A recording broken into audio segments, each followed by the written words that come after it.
Hey guys, if you're watching this on YouTube right now, I just want to let you know that unfortunately the last 4 minutes of this video interview was cut off due to storage issues during the recording. So if you want to listen to the entire thing, including the last 4 minutes, go check that out on Apple Podcasts or Spotify, as my audio is able to capture everything. Other than that, I hope you guys enjoyed DJ Doc and his interview, and his social media accounts as well as his 2025 plans are in the description below. I was like, yeah, well, yeah, let's make it happen. Whatever need to happen, let me know. He said, all right, hold on. Huh? Hold on. He clicks back over. Hey, Tech, you there? Yeah.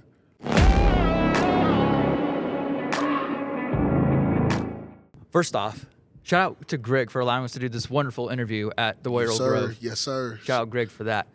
Guys, welcome to another episode of 402 on Out. I'm your host, Connor Matthew Wiesman, and with me, I got DJ Doc. Yes, sir. What's good, man? Shout out to DJ Buzz for setting all this up. He's responsible for this, so shout out to him. Catch him at whatever bar he's at next. Check out his social media. And yes, sir. Doc, I've heard great things about you, not just from Buzz, but from other people such as Eddie North and Greg. And I'm like, why have I never heard of you before? And then I had to do some stalking on your Instagram. Saw you're a celebrity DJ and that you're really close with Tech N9ne and all these other people from the Be Well Project, which we'll get into later. Yeah. And I'm like, I've never heard of this guy. I've never seen you perform anywhere. That's probably because I was at a different location when I was a college student. I was obviously in Lincoln, and you would be in Omaha. I don't know, but I'm like, I have to get this guy's story, and here we are today. So thanks for joining me today. Man, I appreciate the opportunity, man. Hey, real quick, before we get this started, click subscribe, follow, share, comment, the whole nine. Let's blow this channel up. We got to make this happen, man. I appreciate that, Doc. For you. Yes, sir. So what I like to do in the very beginning, we hop in this time machine and we go all the way back to your childhood. I want to get to know the DJ Doc before he became DJ Doc, before he became the illest DJ, before he became that guy in Nebraska. Tell me what your life was like before all that. What was your childhood like? Man, I've always been a lover of music. I've always had a love for music, even from I'm talking 2, 3, 4. I was at the house, watching Michael Jackson stuff. Like, I'm a huge Michael Jackson fan. It was worse when I was younger.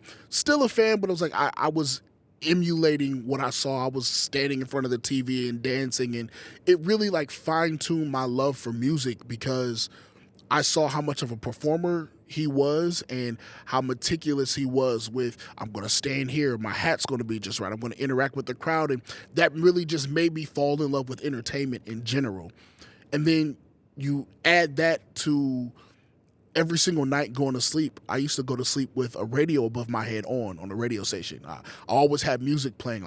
It's kind of childhood trauma now that I think about it, because I've conditioned myself to have to go to sleep to music, but it really ingrained it more than I knew, because here I was listening to different radio stations and learning music and loving music, all types of music. And it was, being born in Omaha, it's a melting pot of music, restaurants, people, cultures. So I heard everything, and I really just fell in love with music. It's ingrained. I said that, but it's really ingrained in me. And getting older and understanding the messages behind music and creating my own mixtapes. I would take cassette tapes, and you remember how you used to put them in, and you have to hit 2, 3 buttons to record over stuff. I was doing that, and I was having fun. And I remember a conversation that my mother and I had. I said, Mom, one of these days I'm going to be on that. And I was pointing at the radio. I'm going to be on that one day. She said, you can do anything. I was like, Mom, no, I'm really going to be on that. And that was probably at 7, 8 years old. Fast forward, I believe I was 15. I was 14, 15. And my cousin got married. And at her wedding reception, the DJ, shout out DJ Hot Boy, the DJ was DJ Hot Boy. And he happened to be on the radio. So I was fascinated because that's Hot Boy. I know him. Well, I don't know him, but I know who that is. And he let me go over to the equipment and look. This is my first time really seeing DJ equipment, and I'm fascinated. Mind you, I'm 14, 15, but I'm like, this is a celebrity in my eyes. And he let me try to scratch and all this stuff during the wedding. And hey, come into the radio station. When I say the rest is history, I went to that radio station and never left. So You brought up how you told your mom when you were a kid, "Hey, that's gonna be me one day when you're Yeah, playing at the radio." yeah. So it sounds like, have your parents always been supportive? Always, always. My mom, stepdad, dad, stepmom, two sets of parents, two amazing families. They've always been supportive up until this day. Like even when I'm on these national tours, my parents moved back to my mom and stepdad moved back to their hometown in the Quad Cities. So that's the other side of Iowa. Quad City DJs, da da da. So I was on tour. And a couple of tours, actually, we've stopped in the Quad Cities. And they've made sure, hey, come to the house. Hop in the shower if you need to. We'll cook. We'll do this. My grandparents still live there. They've catered to us on the tour before. So, the family's always been supportive in every single way that they can be. Sometimes it's been financial situations where I may be on the road and may be stuck. Or even when I was younger, I need to get my hands on some equipment. And I don't know how. Hey, we'll help. Like, they've always been supportive of anything that I've wanted to do, but knowing that music was really something that not only was a passion, but I felt like I had to make it happen, they made sure that I was able to do that. So when you were growing up, what was the music, or just, I guess, what were the trends back then when you were growing up in Omaha? What was Omaha like? What did people love hearing on the radio? What did... Oh, man. So you're talking... Every person has a golden era of music. So your golden era of music consists of everything you remember from 6th grade up until the year after you graduated high school. So you have everywhere between 6 to 7 years of golden era of music. Music will never be better than that for you. So for me, that's the early 2000s. I graduated high school in 2007. So you're talking about everything from 1999-ish up until like 2007, 8-ish. That's my golden era. So you're talking about we had the snap music era.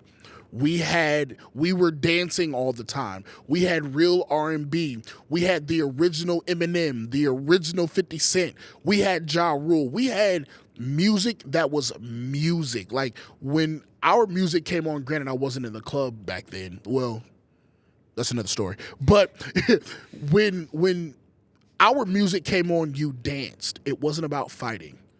But then we also had the crunk era. We had crunk music. That was hype. That was straight out of Atlanta. We had crunk music that was like completely different. That was the fight music. Now it's like almost every song that comes on is about depression or fighting somebody. Almost. That's almost what it is.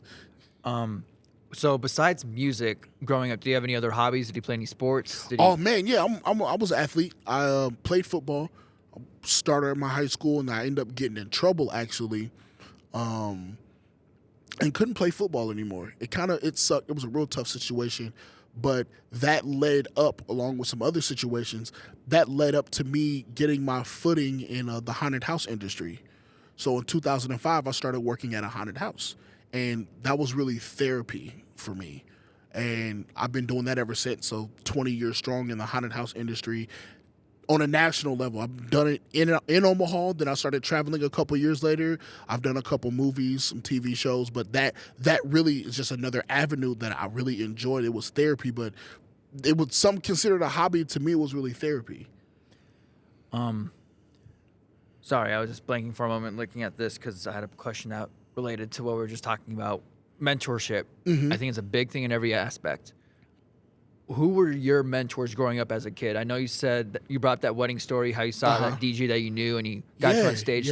People like that. Who did you look up to? I had a fair share of people that were really wanted me to be successful and guided me in the right direction. In the DJ business, I mean, there's so many I can name. If it wasn't for DJ Hot Boy, there wouldn't be a DJ Doc, because that's really how it all started.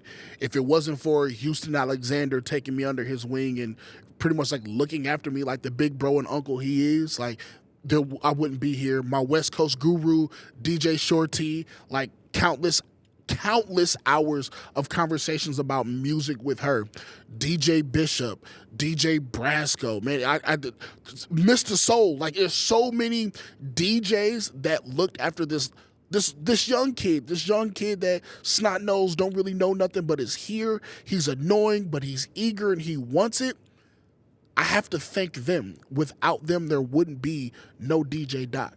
I have to thank my uncles at the church I grew up with, because they're the ones who, you know, kept me in line when I wasn't doing stuff, that when I wasn't acting how I was supposed to. They're the ones, hey, you need to tighten up. You need to keep it on track. And then on top of that, my extended, you know, everyone has friends that are like their brothers. No, my brothers. I gotta shout my brothers out, because they help mold me with the toughness that I have and the grit that I have, and making sure that, you know, regardless of what other people say, we got your back. And like without, like, it was a big collective. It was a big community. I can't say I didn't have that, but everyone played their own part in this that helped me get to where I am today. So specifically in Omaha, like my age group or my generation, they go to the Capital District, or they'll go to the Max. Okay. Back in your era, when you're like in high school or in college, where was that kind of like, was the Capital District even a thing then? Nah, it was just the Capitol. It was just the Capitol was down there. That was it. It was just called the Capitol. Boy, I'm about to age myself here. We used to go. It at the time was called Club 108. If you know about Club 108, if you know about Club 108, ooh, Club X, Club 108, the Double Barrel, now known as Rhythms. It's been something. It would change names like every 2 some odd years, but that's where we were. We had college nights there. I'm talking about, we were juniors and seniors and sophomores, juniors and seniors in high school, going to the club on Thursdays and in class on Friday. Like, we thought we were grown, but like, that's what we did. We were there. Not to mention, we used to go skating a lot. Oh, we used to tear skating up in Bellevue and West Omaha. Like, we went out, we partied, we had fun. We definitely had fun. I don't even think skating, like when you say skating, you mean ice skating or roller skating? Roller skating, like get on some 4-wheel, like the movie Roll Bounce at ATL. Oh, we used to be serious out here.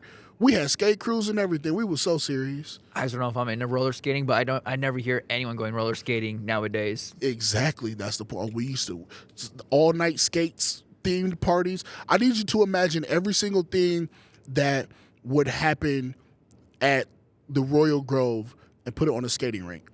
That's what we used to do. Crazy. I'm just trying to think about that. Crazy. Someone had to get hurt every night. Red light, green. Oh, people got hurt. There were fights. That happened. That was typical. But in the same token, outside of attempting to be safe, we had fun. We made sure we were always having fun no matter what. So, fast forward, you go to college, Mississippi Valley State University. Yes, sir. V State. And you graduated with a bachelor's in radio broadcast? Yes. So, I was going to ask why specifically radio broadcast, but what you said earlier, you've always wanted to do that. You told your mom how that's going to be you one day. So, my question was, did you start being a DJ in college, or was that back in high school? Oh, I started DJing in high school.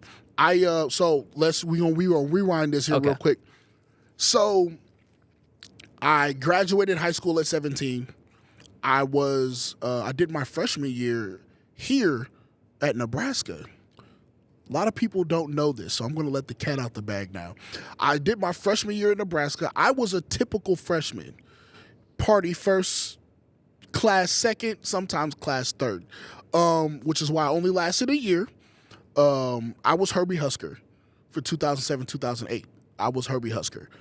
You were like in the mascot. Herbie Husker. Yes, I was Herbie Husker, 2007, 2008. I was an ambassador for University of Nebraska. I used to give tours. My original major was meteorology. And then I took Chem 101. And I said, journalism seems kind of fun at this point. So I got kicked out of Nebraska. I went to Bellevue University. While I was at Bellevue, buckled down, really started making some stuff happening. They didn't have broadcast communications there. They had nonverbal communications. So I really was focused on that. Then an opportunity came up to do a TV show named The Sing Off. It's like a cappella. It's a cappella show, but it's like American Idol, but for a cappella groups. So I was on season 1, episode 1, with a group named Solo. Long story short, we only did one episode. Heartbroken, just all of this jazz, and I missed registration for the winter term at Bellevue University. So I was just sitting like, what am I supposed to do? I'm practically kicked out of Bellevue now because I didn't register as part of my contract from being on academic suspension from Nebraska. I had to register, I had to keep a certain GPA. So I just brought that contract. So now it's like, I can't get back into college now. I'm confused. Got an email from Dr. Kimberly Broadwater, who was the choir director at Mississippi Valley State University.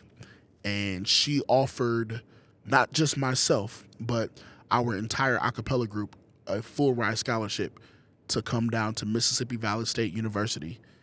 And I jumped at the opportunity. So shout out Dr. Broadwater. Went down there, and I knew radio was going to be the thing. Like I said, when I was at Nebraska, I was already DJing. When I was at Bellevue, I was already DJing. I threw my first party at 17 by myself in the student union, like borrowed speakers, the whole nine. 500 people showed up at that party. That's the crazy part about it. And there's still pictures about it somewhere on my Facebook. Like, I will never forget that moment. It was like I had to keep going from there. So while I was at Nebraska and Bellevue, I DJ'd. When I was down at Valley, I was DJing, but it was different down there. It's a different... The South is different when it comes to these parties, especially in the middle of nowhere in Mississippi.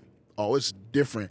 But I linked up with some people down there, and it ended up being an amazing experience, so much to the fact that it helped mold who I am and what I evolved to be when I graduated. So Mississippi Valley State is a HBCU. Yes. So I've been wondering, and this might be a stupid question. No such thing. Okay. So was it just a majority of black people there? 95%. 95%? 95%. Unapologetically black. I loved it. So what was the biggest difference, culture difference, going to Nebraska for 1 year to Mississippi Valley State? Outside of the obvious of a PWI, which is, for those who don't know, a PWI is predominantly white institution, or HBCU, historically black college university. The outside of just the obvious, I would say it was more family oriented in the sense of you're just a student. So what I mean by that is, when I was at Nebraska, I was just a number. If you showed up to class or not, it doesn't matter. We got your money. Like, nothing felt personal. It was just very 300 people in the classroom, and this is the lecture. If you're here, you're here. If you're not, catch me in my office hours. But you got to schedule it. If I don't know who you are, I'm not going to listen to it, and blah, blah, blah, blah, blah, blah, blah. Cool. We care a lot about football. Yay, let's go Skurs. That's what it felt like at Nebraska. And granted, I love Nebraska. Love Nebraska. But when I got down to Valley, it was more like, I'll never forget. This is a true story. I missed class one day. I said, I'm going to just sleep in. And in the midst of class starting at 8 o'clock, at 8:07, my phone is ringing. I'm looking like, who is this calling me? It's a 662 number. I don't know who this is. And I answer it, and it's my professor. Good morning. Are you coming to class today? You're late, sir. I'm on the way. I was looking for something. Boy, I got up and got dressed so quick because it felt like my grandma was calling me. But it instilled, that we care about you culture down there. You can't buy that anywhere. You cannot buy that anywhere. The fact that I was able to move to a state that I technically don't know anybody in except for the people I'm going down there with, because the a cappella group went down there. The majority of us did. But to be down there and to be 12 and a half hours away from home, I have no family, really no friends, and I never missed a Thanksgiving meal. I never went without food in my dorm. I never went without a holiday, being at someone's house or being invited, because it was a family aspect. It felt like home. Even though it was in the middle of nowhere, it felt like home. That was like the biggest difference. Did you ever think about living in Mississippi and never coming back to Nebraska? Ooh, okay, so I love Valley. I love Mississippi. To be honest with you, though, I have processed it. I wouldn't live where I graduated from. Of course, Jackson, Mississippi is super dope. I wouldn't want to live in Jackson. Like, I wouldn't pursue living in Jackson.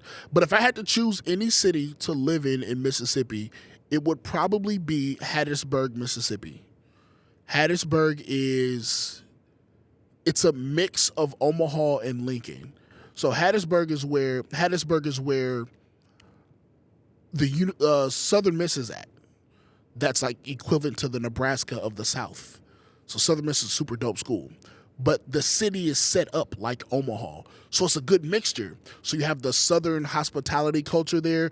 It's a college town, so they do a lot. So if I had to move there, it would probably be there. But again, that wouldn't be by choice. That would be like I would have to go down there. But yeah, I couldn't just leave Nebraska like that just to go to Mississippi. And I also forgot, you said you have all your family lives in Nebraska, right? So you'd be leaving them. They're everywhere, but I don't have any family down in Mississippi. Do you ever go back to visit? Yeah, all the time. Homecomings, I try to get down there. When I'm on tour, we stop by. I do haunted houses in New Orleans, so I'm always stopping through Mississippi. So that does happen quite often. Now I want to transition to your DJ career. Okay. So starting off, in your Instagram bio, and from what I was told previously, you are specifically Tech N9ne celebrity DJ. Uh-huh. How did that all go down? How do you guys meet? Well, we got to go to the beginning. So I DJ for Taebo Tha Truth, I DJ for King ISO, and then I'm like a special guest DJ for Tech N9ne. So the way it all worked out, me and Taebo and I go way, way, way, but I'm talking about from yay high. We go way back. And known him all throughout life. I've known ISO starting off as like a teenager-ish. ISO was actually the first artist that I had on my radio show that I was co-hosting with Houston. He was the first artist that I called up to do an interview, so he came up there. So that was ironic that now look where we are. But I was DJing for Taebo first. I was Taebo's DJ, wasn't DJing for anyone else. He's the one who really believed in the vision of what DJ Doc can do for an artist. Taebo was really the main one, the first one to really get the ball rolling with that. ISO gets signed to Strange Music. Super dope. Happy for bro. We've bumped elbows, seen each other, but it was never a talk of like, what's up? It was more like, send me some music. Because, at this point, he's there. Fast forward, 2020, life happens, and I'm not talking about COVID, just life happens in 2020. And Taebo was like, hey, I'm about to have you come DJ this show for me. Matter of fact, you going to do everybody for this show. I said, okay. I didn't know what it was. I was like, sure. He's like, yeah, you going to be DJ for me, ISO, and it was somebody else. I said, bet. So my mind is in work mode now. So I get to the show. I'm doing the show, learning how they say stuff. This is my first time really seeing them perform. In this aspect, like I've seen Taebo, but it's been a minute since it's been like at least a year or some change before we had done anything. So now I'm catching the groove of his new stuff and whoever this other artist is and then who this artist is and learning the crowd. And now I got to bring out ISO. And then I hyped up the crowd enough for ISO. And he was watching from the side of the stage and he was like, mm-hmm. So then I DJ for ISO, and after that, we got in the car after he was like, yeah, you my DJ too. So now I DJ for Taebo and ISO. That's 2020. Fast forward a couple years, because everything is timing. Did the first tour with Taebo and ISO. It was the, I believe it was the Get Well Soon tour. They had already done another tour, which was across the country, and that was huge. I did the Get Well Soon tour with them, and eyes were on us.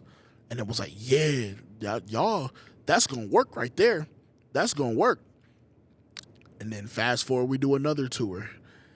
And then after that tour, going down to Strange Music. And I've already met Tech countless times, but now I'm not just meeting him as, oh, that's DJ Doc from the radio. Now I'm meeting you as your artist's DJ.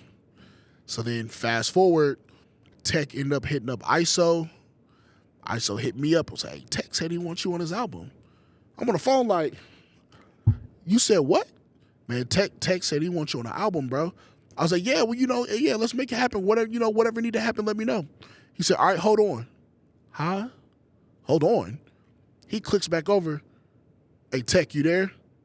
Yeah. The Ring camera footage is still on my phone to this day. I was so shocked. I'm on the phone with Tech N9ne.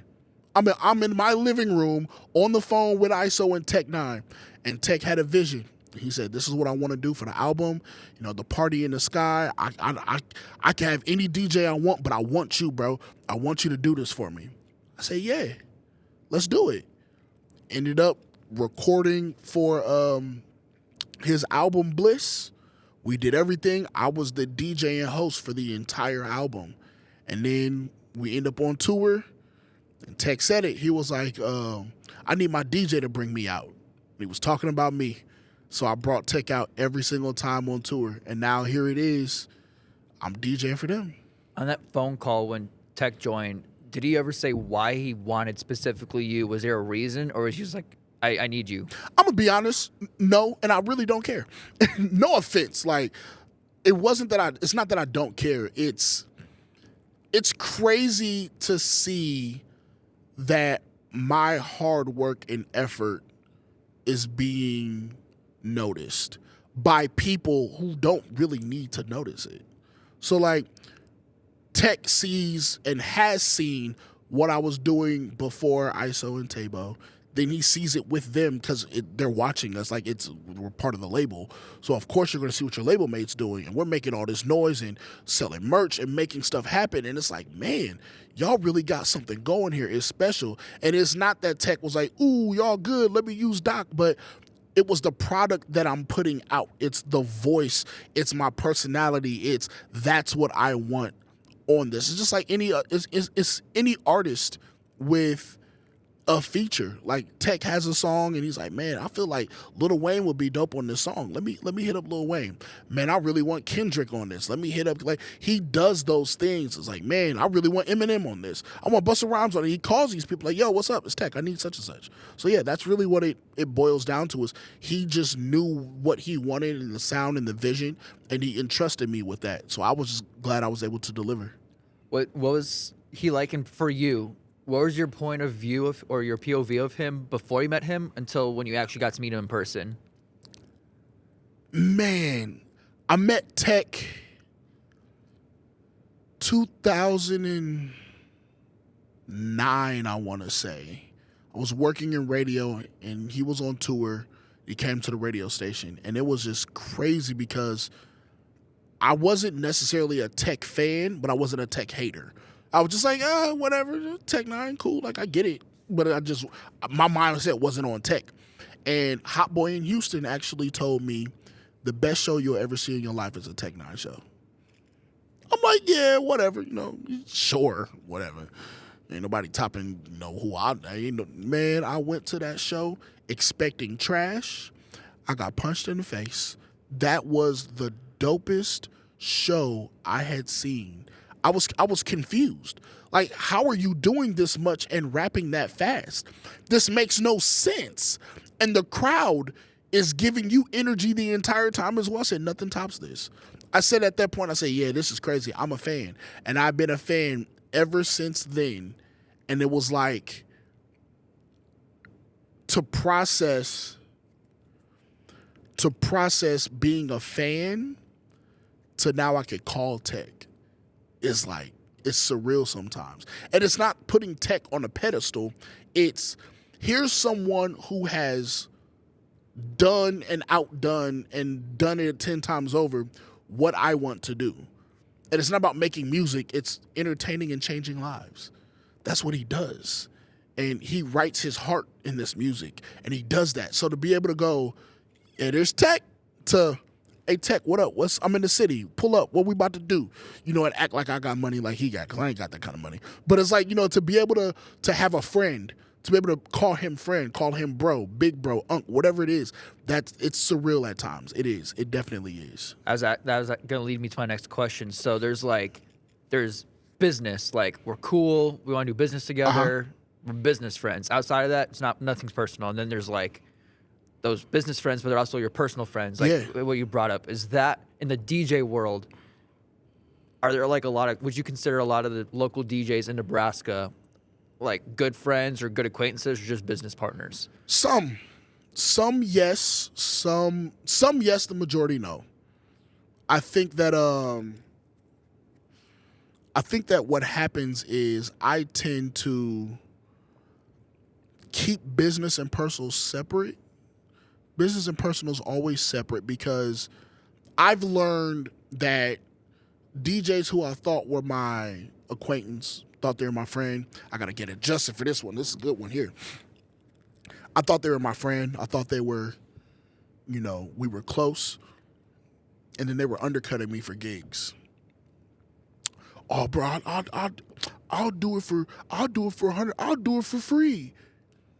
You don't do that as DJs. And, so ties were cut. I've learned that, certain promoters have shortchanged me on pay, have shortchanged this DJ on pay. So, of course, we bond because of stuff like that. But at the same day, if I see that you're genuinely trying to take this DJ world by storm the correct way, as long as you're staying in your lane and I'm staying in my lane, we can coexist, we can be cool. The issue that I often have is there's only one DJ Doc. I'm not bragging. I'm not putting myself on a pedestal. There's only one me. I only know how to be me. I don't do anything that any other DJ does.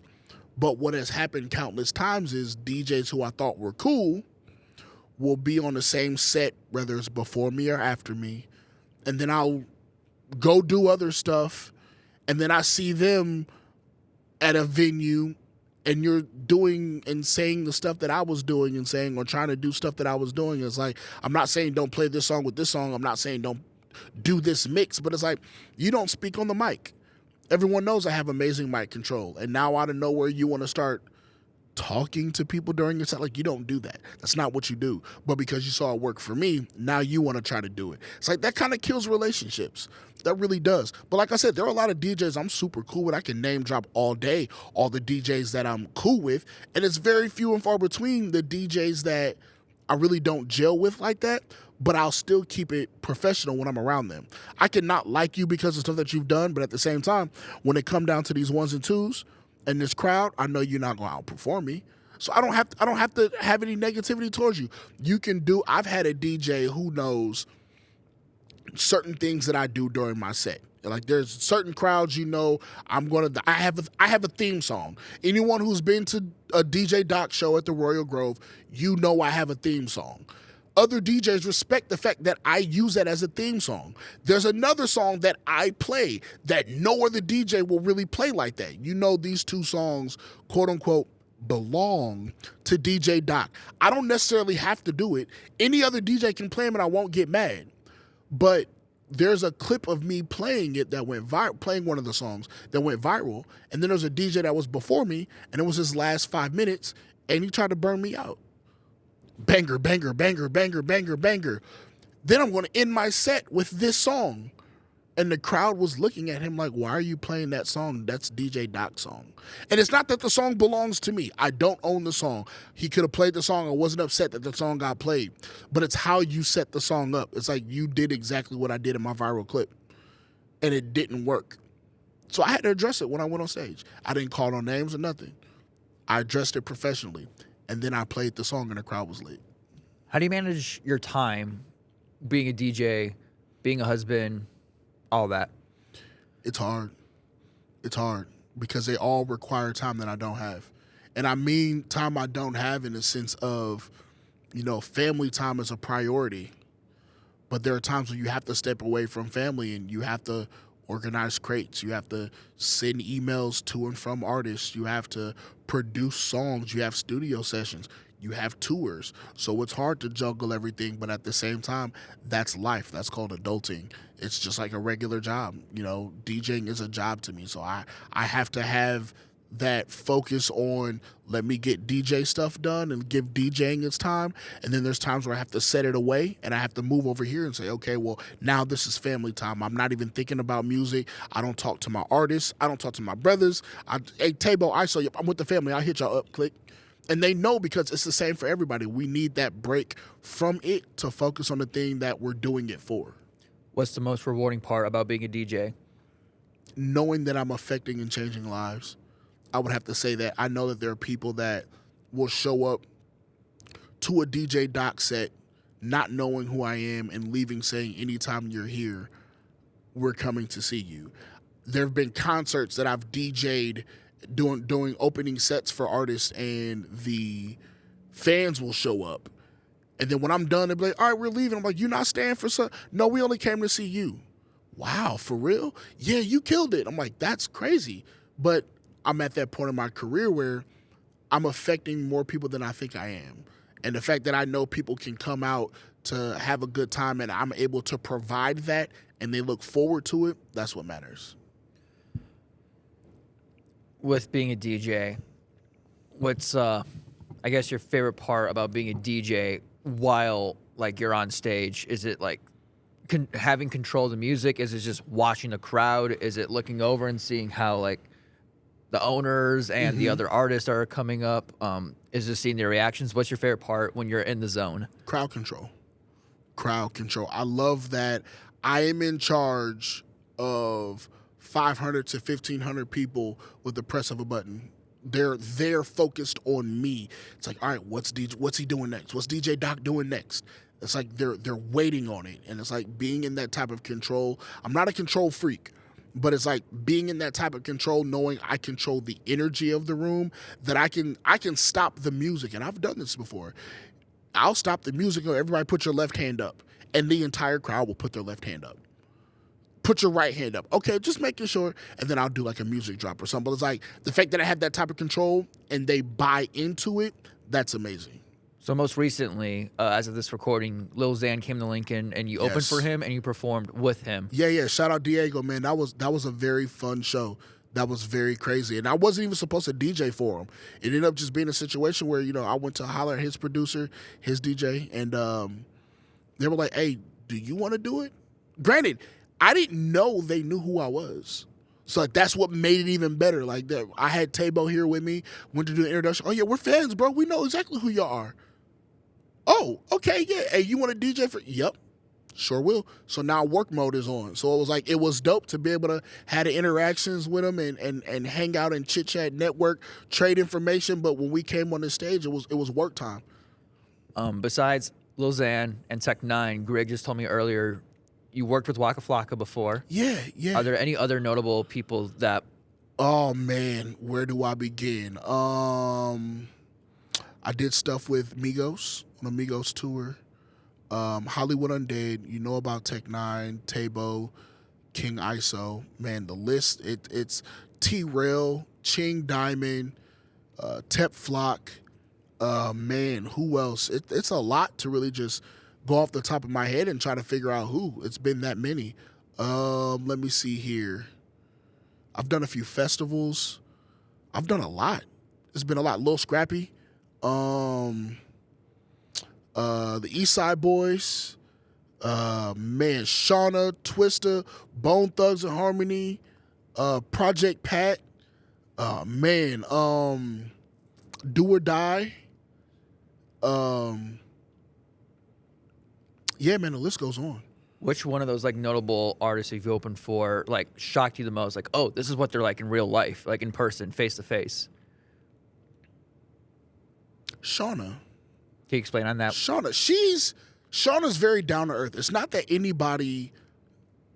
all these celebrities, are, I don't think they're going to be something different, but Shauna is very down to earth. Like, music aside, I could like legit hang out with her, like have conversations. Not that we'd be buddy and friends, but if you didn't know who Shauna was, you'd be like, oh, she's staying on business. She's very business oriented and family oriented. Like, she cares.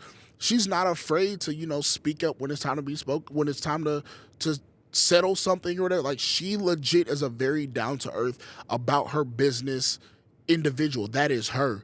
Not to mention musically, she's super dope.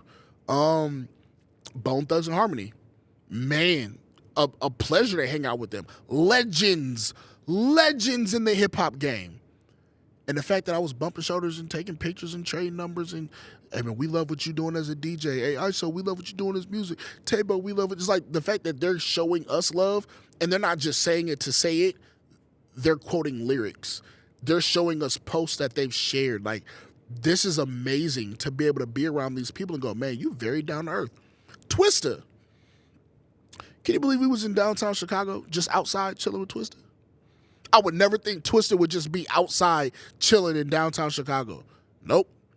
Outside chilling, like we here. What's up? We chilling. I still listen to Overnight Celebrity sometimes.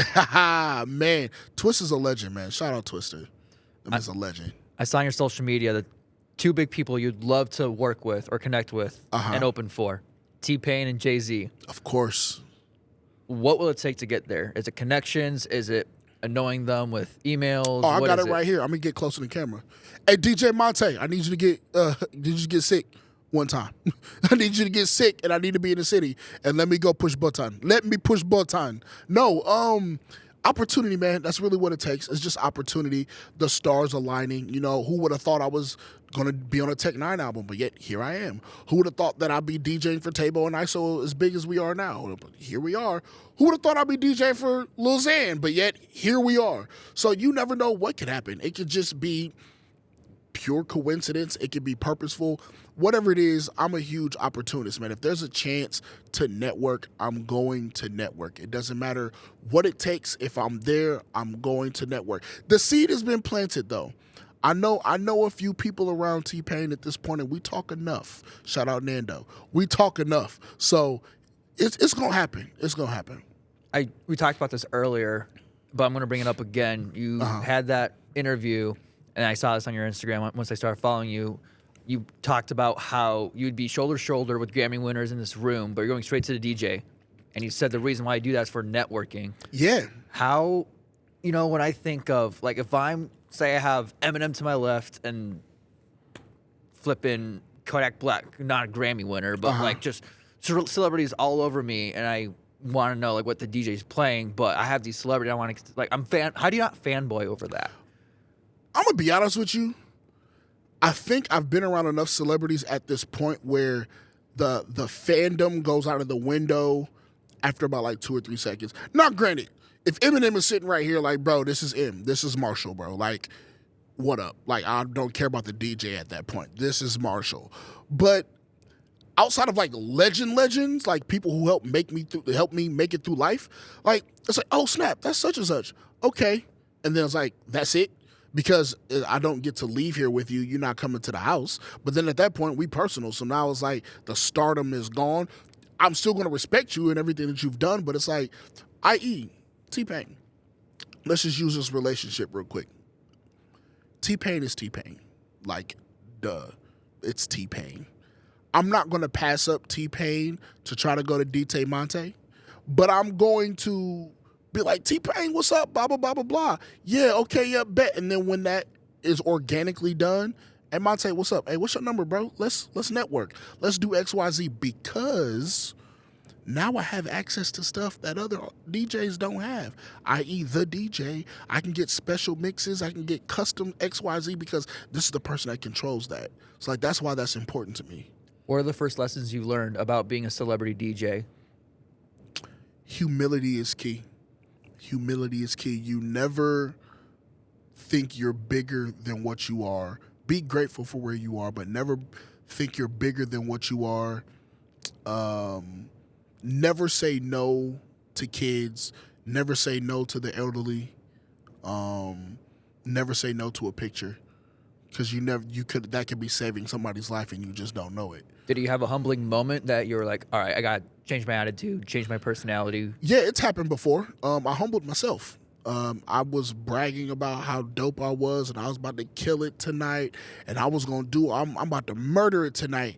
And I just had one of those off nights where I got up there in front of a crowd and it just wasn't working. And they didn't boo me, but it just wasn't working that night. I don't know what it was. Like, my mixing was off. I just felt off. And then I stepped off stage, and the DJ after me killed it and had the crowd. And that's why I was like, hey, I got to stop. I got to figure something out. And it wasn't the skill. It was just I went up there too big-headed. So it was too early in the game for me to think, I'm about to go, I'm the best DJ. Yeah, and that got shut down real quick. And then I took that and I ran with it to now I want other DJs to be amazing as well. So I have no issue being there and helping anybody out. When you're not on tour, hosting these shows and partying, when you're in Nebraska and you're hosting and DJing, where are your favorite places to host at?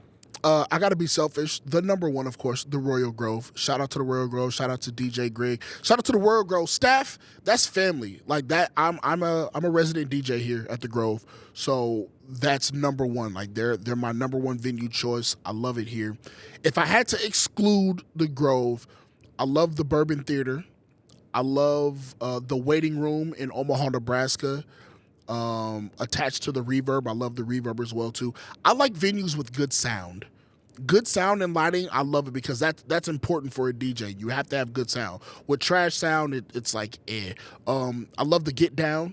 It's a spot in North Omaha. Some of the DJ homies own that. Like I love good sound. Again, good sound, great DJs, great atmosphere. I love that. What's the most underrated place you've DJ'd at in Nebraska? It would have to be the Loft in Kearney, Nebraska. Very underrated. People sleep on the Loft. They don't. The Loft is dope. I love DJing at the Loft. The Loft is dope. I've heard Buzz shared his experiences DJing at the Loft. Can you share a little bit of yours? Hey man, we break floors. And I don't want to break the floor there. But just know I get the party rocking, and when we squeeze all them people upstairs and that floor gets to moving and the DJ booth is, yeah, that's what I know we here. We really making it happen. So shout out DJ Redlocks, man. That's the who keeps me booked at the Loft, man. So shout out to him. What's the biggest difference between DJ Doc on stage and DJ Doc off a stage? I'm an introverted extrovert. I'm an introverted extrovert. I love the atmosphere. I love people. I love all that. But I don't have all those people around me all the time. I give all this energy. I'm not polar opposite. Like I give all this energy on stage. I have the same type of energy off stage, but it's very personal. Like if I allow you in my space, it's because there's a certain level of trust and communication that we have. But I'll go out. Again, I'm humble. I'll go out. I'll take pictures. I'll sign autographs. I've done the whole nine. I'll follow you back on social media. All of this jazz. Like, comment, share the whole nine. But at the same time, it's like I leave you over here, and I'll be in the back kicking it with the people that like I trust my life with. So like it's a vast difference of being on stage and yeah, the illest DJ, yada yada yada yada. I don't talk like that though. That's not me all the time. Like I'm very laid back. I'm very chill. I care about people. I'm chill. How did you come up with the illest DJ in Nebraska? It just happened. I didn't really come up with it. So the illest part, so there's a movie named Belly. And there's a line in Belly. Is this him? Is this the illest slur in Nebraska? So, you know, everyone, of course, when they know I'm a dope DJ and oh, you're dope. It used to be stripper's favorite DJ. Then it went your favorite DJ. But everybody is something's favorite DJ. Your girlfriend's favorite DJ. Your DJ's favorite DJ. Your favorite DJ's favorite DJ. I was like, there's so many favorites, but no one's ill. And everyone kept saying, that's the illest DJ in Nebraska. I was like, oh, there it is. The illest DJ, DJ Doc. So I just took it and ran with it. I love it. Let's move on to how you work in radio. Okay. So you graduated with that. Yeah. What were the first shows what were the first broadcasting stations that you worked at? So I only did one. I interned at the time Hot 107.7, 97.3. Then they switched over to Power 106.9 in Omaha, Nebraska. And I was there from Hot 107.7, 2005. And I was there from 2005 up until 2016. It's the only radio station I ever did. 9 years straight. I was on air with Houston Alexander. We had the show was called Sunday Night Raw. Then we switched it to Power Mix Sunday Night. We catered to independent and local music, but it was worldwide. So we were streaming. We had music, independent music sent from all over the world. We would stream it. We would play it. We would have artists on. It was crazy. That's what I did for 9 years. So why aren't you in radio right now? I understand what radio is, and I saw early on that it's not that radio would die, but radio wasn't my end goal. So I didn't want to continue to try to fight for something that was changing, to try to, well, the old school way and the way we used to, I didn't want to keep doing that. And I knew that there was something bigger for me than sitting at a radio station. Granted, I would love to go back to radio because now I have different platforms and it means more, but I don't need radio. At that time, I needed it. But then I got to the point where I realized I didn't need radio to be a successful DJ. Do you think radio in the next 20 years will still be a trending media category? Maybe. I think with the way that social media has taken off, it's kind of hard for radio to compete, honestly, because I don't need radio to be seen as a DJ. I have my phone. I don't need radio to be known for my commercials because I have direct access to Instagram and Meta this and Facebook, that I have the direct access to that. So like, I'm not saying radio is going to die, but it's almost going to fade into a lost art form. It definitely is. What would you talk about on 106.9? Just music? Everything. No, we talked about everything. We talked about, we didn't touch politics because it was radio, but we talked about music, things going on in the city. We used to shout out people in jail. We did everything. Houston and I were like the voice of the community when it came to the radio, because that's who we played and that's who we had up there. So like, we talked about everything. We did impressions. We had prank calls. We did it all. You had prank calls on live radio? Yeah. Well, the prank calls weren't live because we had to edit a lot of that stuff. But we had segments that we were pre-recording, and then we would play that. But yeah, we did it all. We did it all. It was super fun. And you did it for 9 years, you said? 9 years. 9 amazing, very quick years, too. It's hard to think that it was 9 years on air, but that's what it was. Kind of want to transition to Project Be Well. Yes. You're wearing the merch right now. Of course. You get it on camera right there. Yes, sir. So what exactly is Project Be Well? Man, that's a label. That's a label and a lifestyle. Let's put it like that. Let me say it the correct way. It's a lifestyle and it's a label. So Project Be Well, our mantra is think well, speak well, be well. That's a lifestyle. I am the think well of Project Be Well. Taebo is the speak well. ISO is the be well. That is the label that I am directly signed to / a part of. I'm a DJ music director. And it's something to live by. We are each portion of the mantra for a reason. I'm the think well for a reason. When you know me, you understand why I'm the think well. Taebo's the speak well. If you know Taebo, you see why he's the speak well. Obviously, ISO's the be well. That man stay in the gym, stays healthy, yada, yada, yada, mentally as well, too. Like, so we live our mantra as an entirety, but we live it individually as well.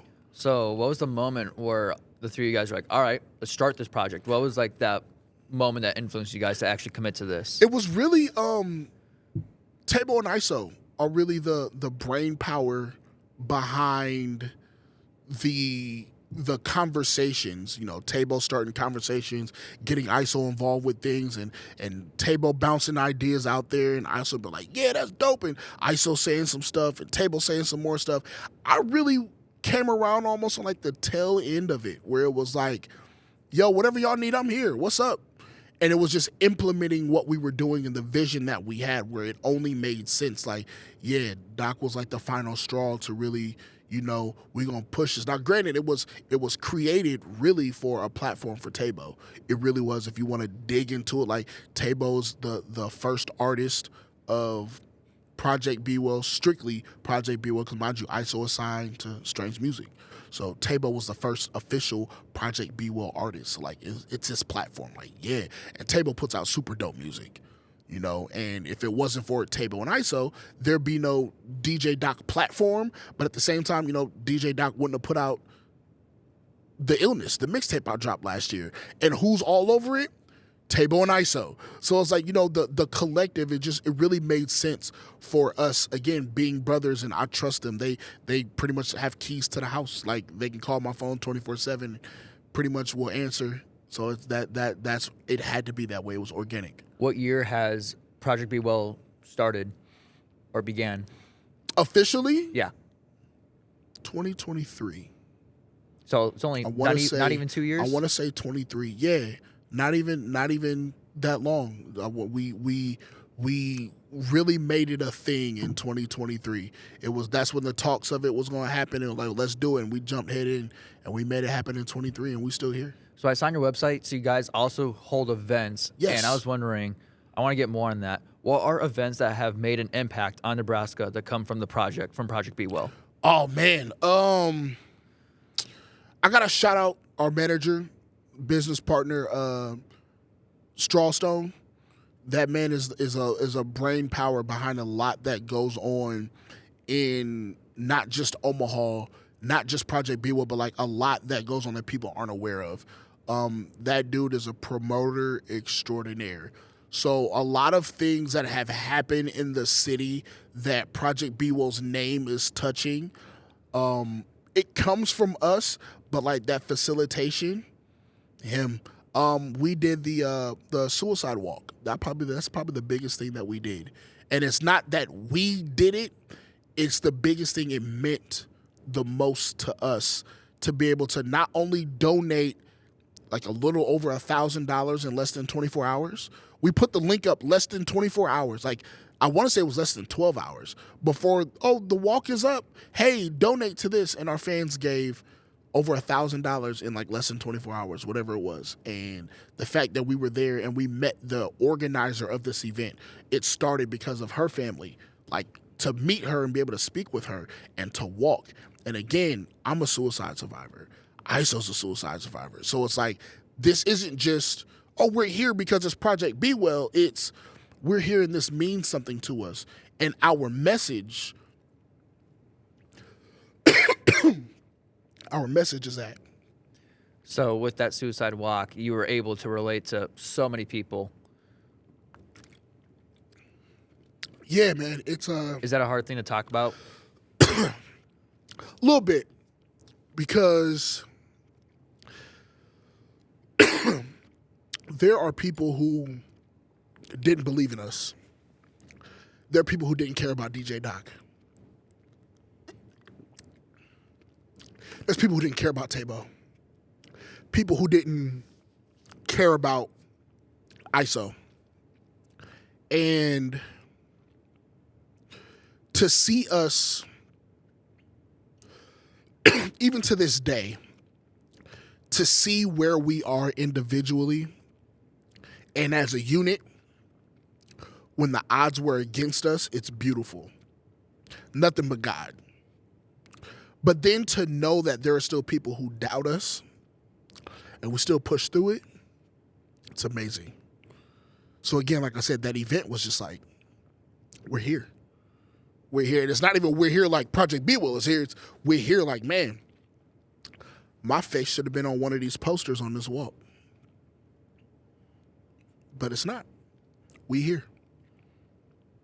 What's next for Project B-Well? Tours, albums, merch, website, music videos, more tours, Grammys. Yep. That's what's happening. I'm calling it right now. That's what's gonna happen. No, we got a tour coming up this year. It's gonna be crazy. Early summer, late spring, early summer. That's gonna be crazy. We got a couple festivals we're doing. Some music videos are gonna be dropping. More music from Taebo.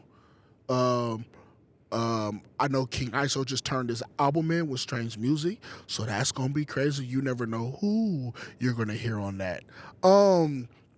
Yeah, man, it's gonna be dope. 2025 is definitely gonna be the year of Project B-Well. I'll tell you, it's we got some stuff planned. I can't talk about everything because if I did, then But just know this: people are releasing unreleased music on their YouTube channels every day. So you never know what may be released or what you hear or what movie you hear music on. I kind of want to talk about this, just a quick segment. So Tech N9ne and King ISO, I believe, like 2022. I could be wrong. They did a song with Dwayne "The Rock" Johnson. Of course. Were you part of that at all? I wish. No, I was not. I was around, but I wasn't part of that. Because that was trending on TikTok. Everyone used that TikTok sound for like. Of course. Face Off. Face Off, man. That's the song is crazy, but to know that the biggest celebrity of all time, like the biggest celebrity to date, well, I can't say to date, but the biggest celebrity of our generation is on a song with my brother. Like, and he wasn't even supposed to be on the song. He was just supposed to do a drop. People don't know that The Rock wasn't supposed to have a verse. He was just going to do a drop, and he wanted to do a verse, so they got a verse. And The Rock closes out. It's crazy because, you know, if you understand like how music works and how they do features, the fact that ISO is right before The Rock, that's crazy. I don't know The Rock I ain't met him, but The Rock talked to ISO, called his phone. I wish The Rock would call my phone. But no, yeah, that's dope, man. It's amazing, and I'm happy for all four of them for that accomplishment. You know, shout out Tech, shout out Joey, shout out ISO, and of course, shout out the Brahma Bull, man. So besides you, ISO, and Taebo, you also have Matt Phoenix, King Cash, and others. What is do you get along with them? Oh yeah, that's family, man. That's family. We all come from different walks of life, but at the end of the day, my phone can ring for any of them, and I'm answering, man. So shout out Matt, shout out Cash, Tiny, Venom State Dripping, Snake Lucci, man. We're all it's a collective. We all bring our own silverware to the table. We're gonna tear that food up. I'll tell you that for a fact. I want to move on to what I usually like to do is a fun segment. Okay. But this time it's just what's trending right now. Okay. So, as I brought up before, the Grammys 2025. Yes. Kind of crazy for two particular reasons. Kendrick Lamar Yeah. and Kanye West. Yeah. Let's start off with Kendrick. First artist to win a best record on a diss track Yeah. ever. Yeah, as should be. And he had Beyonce, he had Taylor Swift, he had the whole Everyone's arena. dancing to it. It should be. And look how big that look. Okay, so listen. I'm not going to get into the whole Kendrick versus Drake and yada, yada, yada, yada. I don't care. Look what Kendrick did. He released an anthem. Not just a diss song. He released an anthem. Enough said. Enough said. He released an anthem. That's like saying Psy's Gangnam Style was a diss song. You can't top that. That's what he did. He released a West Coast anthem that brought and united people that weren't going to be united before. This man did that, and it just so happened to be a diss song. That makes it even worse. You can't top that. That's why there was no response. He deserves every single award that he got that night. He deserves every single one of them. What do you think what's next for him? Well, as of this recording, the Super Bowl is in 2 days. So he's going to kill the Super Bowl. I see a tour happening. The album, of course, was amazing. He had some surprises on there. I see another surprise album dropping, too. I definitely see that happening within 2025. I see a tour.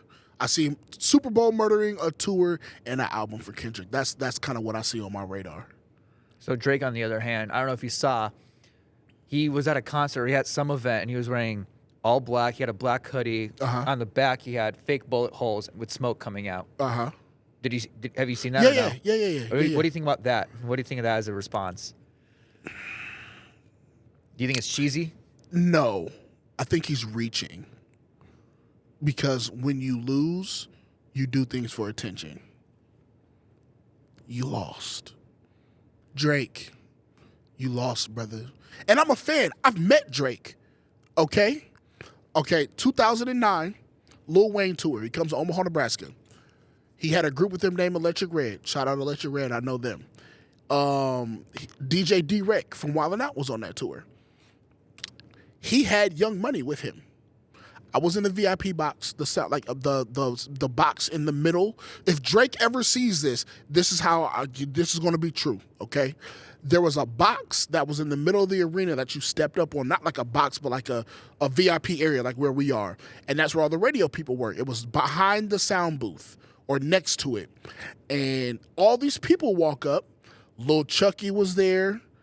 A couple other people were over there, but Drake was there. At this time, he wasn't Drake. I just looked at this light-skinned dude like, man, you look like the dude from Degrassi. Wasn't paying attention. They all leave, and then I see everybody I was standing with on stage. He said, yeah, this is Drizzy Drake. He gonna be the next big thing. Y'all may know him from Degrassi. And I was like, oh, he was just standing right here, and they never came back. But I shook hands and said, what's up with Drake? Didn't realize it was Drake, and of course it wasn't who it is now. It was just light-skinned dude from Degrassi. That's what I knew him as. And I was like, yo, that's crazy. Why are you here? Didn't know that that's what was going on. Now I was like, man, Drake was here. But anywho, message to Drake. Look, brother, you lost. Okay? It's okay to lose gracefully. A lot of people lose gracefully. Ja Rule lost gracefully. He didn't lose gracefully. Actually, no one has lost gracefully in hip hop battles. So I don't know how to, you lost. It's okay. Just move forward. Your music is still dope. Like, you're not trash. You just lost this battle. Like, LeBron has lost NBA games. More NBA finals. He's than he has not won. trash. He just lost. Like, lose what they say in Nebraska. If we lose, we'll stand by the road with our heads high as a winner go by, whatever the prayer is. I can't think of it right now. But day by day, you get better and better until you can't be beat. Won't be beat. Ha! Guess what? You lost, brother. It's okay. On the other hand, we have Kanye West, one of the most controversial people. People agree with him, and people don't.